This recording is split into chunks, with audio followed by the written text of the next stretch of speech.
Salut à toi, c'est Rémi, bienvenue dans cette nouvelle vidéo, j'espère que tu vas bien. Dans cette nouvelle vidéo, on va essayer de répondre ensemble à la question dans quelle ville investir, dans quel type de ville faut-il investir, plutôt grande ville ou plutôt petite ville. Donc le fait d'investir dans une grande ou dans une petite ville va énormément impacter le prix au mètre carré, le nombre d'habitants, il y a énormément de paramètres qui vont changer entre ces deux types de villes. Donc finalement, quel est l'investissement le plus rentable? Est-ce qu'il vaut investir dans le top 10 des villes françaises telles que Lille, Paris, Lyon, Marseille, Toulouse, Bordeaux? Je n'ai pas exactement le top 10 en tête, en tout cas en nombre d'habitants, ou plutôt aller chercher des villes moyennes, des petites villes ou même bien des villages. Donc ça, c'est une question que je reçois très fréquemment sur mes réseaux sociaux. Rémi, qu'est-ce que tu penses de cette ville pour investir dans l'immobilier?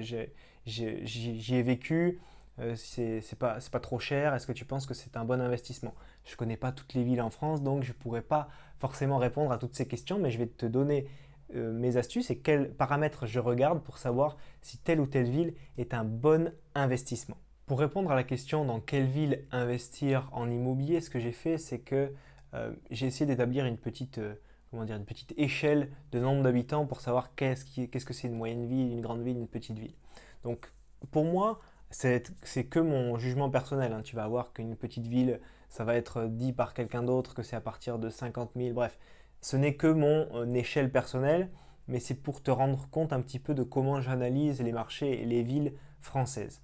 Donc une grande ville, on va dire que c'est le top 12-15 des villes en France en termes du nombre d'habitants, c'est-à-dire les villes qui ont plus de 200 000 habitants. Donc il y en a entre 12 et 15 en France, je crois. Une ville moyenne, c'est de 50-70 000 habitants à 200 000 habitants. Une petite ville, c'est, on va dire, 10 000 habitants minimum jusqu'à 50-70 000. Et au-dessous, c'est, on va dire, un village, un gros village, je ne sais pas comment on peut appeler ça, une grosse commune, mais ça ne va pas être une petite ville une fois que ça a moins de 10 000 habitants, selon mon échelle, mais c'est pour cette vidéo pour que ce soit plus parlant pour toi quand je vais dire une ville moyenne, un village, une petite ville, tu sauras un petit peu ce que j'entends par là en termes de nombre d'habitants. Ce que je vais faire, c'est que je vais prendre les deux grandes familles, grande ville et petite ville, et je vais t'énumérer leurs avantages et leurs inconvénients. Donc tout d'abord, dans les grandes villes, ce qu'il faut que tu te dises, c'est que forcément le prix au mètre carré sera assez important, ça va être assez cher au mètre carré. Ça va être des zones qui sont plus tendues, donc beaucoup plus faciles à louer rapidement avec un loyer cher. Par contre, et donc tu auras moins de vacances locatives en général dans les grandes villes. Par contre, la négociation est beaucoup plus compliquée parce que le marché est tendu. Il y a beaucoup d'investisseurs ou de particuliers sur le coup pour acheter des biens immobiliers. Et en général, tu peux moins négocier ou alors tu dois très souvent acheter au prix. Donc, par exemple, moi, mes derniers achats, c'était dans une grande ville et j'ai fait 3 achats au prix parce que je ne pouvais pas négocier, c'était impossible au vu de la situation, au vu des petites surfaces, des petits montants. Si je n'avais pas fait d'offre au prix, quelqu'un aurait fait une offre au prix à ma place et l'appartement aurait été pris. Il n'y avait pas de négociation, de marge de manœuvre possible. Donc la négociation, c'est un point forcément dans une grande ville où ça va être très compliqué de négocier. En général, dans une grande ville, tu as également moins de cash flow parce que forcément, tu achètes plus cher, même si tu peux essayer d'aller chercher des modes d'exploitation qui vont exploser ta rentabilité, coloc, courte durée par exemple. En général, tu vas faire moins de cash flow dans les grandes villes. En tout cas, au minimum, ce qu'il faut te dire, c'est que il faut qu'en location classique, même si tu es dans une grande ville, tu sois autofinancé. Que ton appartement il te coûte 500 et que tu te le loues 500. Et si jamais, si tu as envie, si c'est ta stratégie, tu peux l'amener à faire par exemple de la location courte durée, ton appartement, et à ce moment-là, tu feras plus de cash flow. Ça, c'est vraiment une règle de base. Il faut que ton appartement, si tu le vises en courte durée, il faut qu'il soit d'abord autofinancé en location meublée classique à l'année. Si c'est le cas, très bien, tu peux faire de la courte durée. Mais si jamais tout s'effondre et que la courte durée s'arrête, il faut que tu puisses louer à l'année et ne pas perdre d'argent. Donc ça, c'est vraiment une règle de base. Mais donc, le fait de louer en colocation ou en courte durée, par exemple, ça va balancer un prix d'achat très élevé. Et dans de grandes villes, tu vas avoir une valeur patrimoniale qui va être plus importante. Les prix de l'immobilier ont tendance à plus augmenter et donc ce bien vaudra plus cher dans 10, 15, 20, 50 ans et aura une potentielle meilleure plus-value à la revente. Donc, j'ai pris un exemple simple pour un petit peu te situer quelle est la tendance du marché immobilier en ce moment. Donc là, je vais te prendre des exemples précis de villes. À Nantes, les prix de l'immobilier ont pris entre 30 et 40% entre 2015 et 2019, donc en seulement 4 ans. Alors qu'à Mulhouse, qui est elle par contre une ville moyenne, le marché immobilier a perdu 10%. Donc en général, les prix de l'immobilier et le prix du marché va forcément beaucoup plus avoir tendance à augmenter dans les grandes villes que dans les villes moyennes ou dans les petites villes. Donc sur plusieurs années, plusieurs décennies, les prix vont beaucoup plus vite augmenter et beaucoup plus augmenter en termes de pourcentage dans les grandes villes que les petites villes. Ensuite, si on passe aux petites villes et qu'on passe en revue un petit peu leurs avantages et leurs inconvénients, c'est un peu l'inverse forcément de tout ce que je t'ai dit concernant les grandes villes. Tu vas avoir des prix au mètre carré qui seront beaucoup moins chers. Par contre, ce sera en général plus difficile à louer. Bien sûr, tu vas faire de la qualité, des prestations de gamme, etc. etc. Mais si je te parle lissé sur tous les investisseurs de France, lissé sur tous les loueurs de France, en général, dans les petites villes, c'est plus dur à louer que dans les grandes villes. Je sais et que tu vas faire de la qualité, je sais que tu vas faire un appart très beau, c'est ce que je t'encourage à faire. Et donc, tu vas pouvoir balancer ce risque potentiel. Mais en général, tu loues moins bien dans les petites villes et tu as potentiellement plus de vacances locatives. Par contre, on parlait de négociation précédemment. Le premier bien que j'ai acheté, c'était dans une petite ville. Et là, par contre, j'ai pu négocier son prix. Même si c'est 500 000 et quelques milliers d'euros, peu importe, tu vas pouvoir potentiellement beaucoup plus facilement négocier dans une petite ville que dans une grande ville parce que le marché est moins tendu, il y a moins d'investisseurs sur le coup, etc.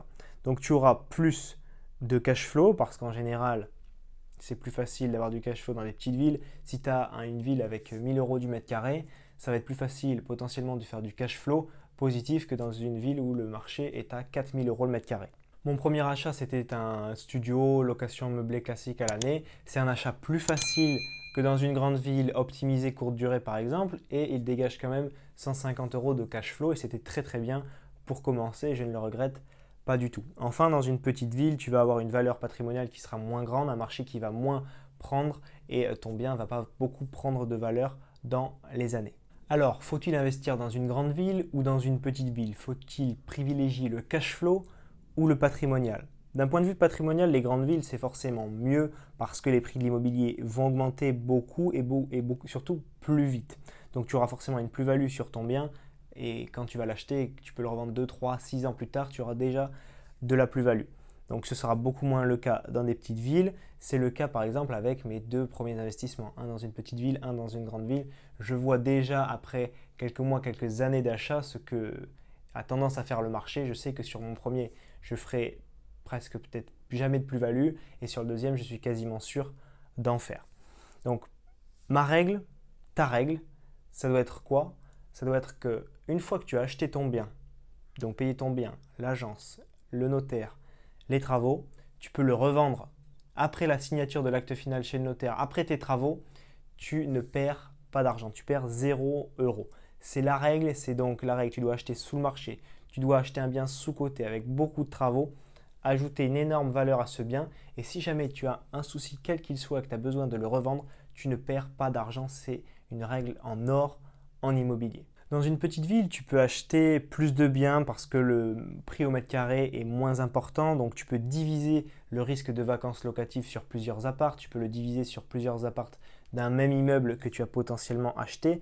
Et ce n'est pas le cas si tu investis dans un studio au cœur de Rennes par exemple. Tu vas pouvoir mettre peut-être 100 000 euros sur la table alors que dans une toute petite ville en France, tu vas pouvoir mettre 100 000 euros pour acheter un immeuble avec 4 studios à l'intérieur.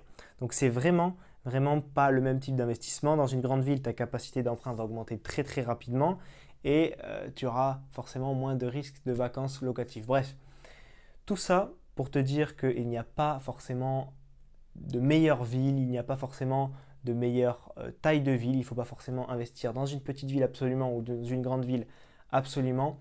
Tout va dépendre de ta situation personnelle et de tes objectifs avec l'immobilier. Si ton objectif est de sortir du métro boulot dodo, de changer de vie, d'avoir plus de liberté, de vivre très rapidement de tes rentes immobilières, ce que je vais te donner comme conseil, c'est d'aller chercher le maximum de cash flow. Essaye d'aller le chercher là où il est le plus disponible et pour moi là où tu peux faire le maximum de cash flow, c'est dans les villes de taille moyenne pour faire de la location courte durée, de la colocation, exploser ta rentabilité.